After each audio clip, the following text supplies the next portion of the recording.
Welcome back to Technique Tuesday. I'm going to show you two ways to evaluate the strength of your hips. I get a lot of people coming in and telling me about how weak their back and hips are. So here's two things you can do to test your hip strength, as well as why it's important that we have that hip strength. And then I'm going to show you two exercises to help with that hip strength.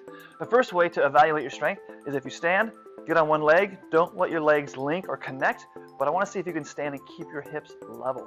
Often what will happen after a few seconds is we'll drop or sag one side. You notice the kind of pull and stress you're going to put your low back in, but also the kind of stretch and strain you're going to put along the outside of the hip, across the IT band that goes down, as well as the structures that cross that hip bone, called the greater trochanter, right here on the outside. So 30 seconds. If you can't do that, lay on your side. We're going to test this leg. Put the leg straight, turn the toes down, and raise up and back with the heel.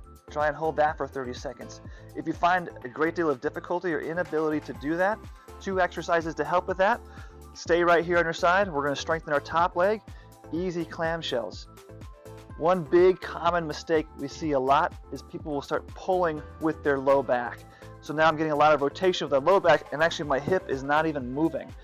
Even though it looks like it is, this is all coming from my low back. So put your hand on your hip and try and keep that cue forward so it does not move and just the hip is moving. You do 30 of those. The next one is just the opposite.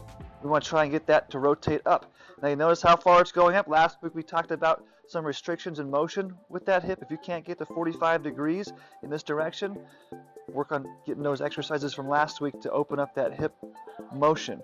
30 of these as well. Notice my knees stay together, my heel and foot raise up off my other one. Doing 30 of those. If you have any other questions, feel free to leave those in the comments below. Good luck to you and have a great Tuesday.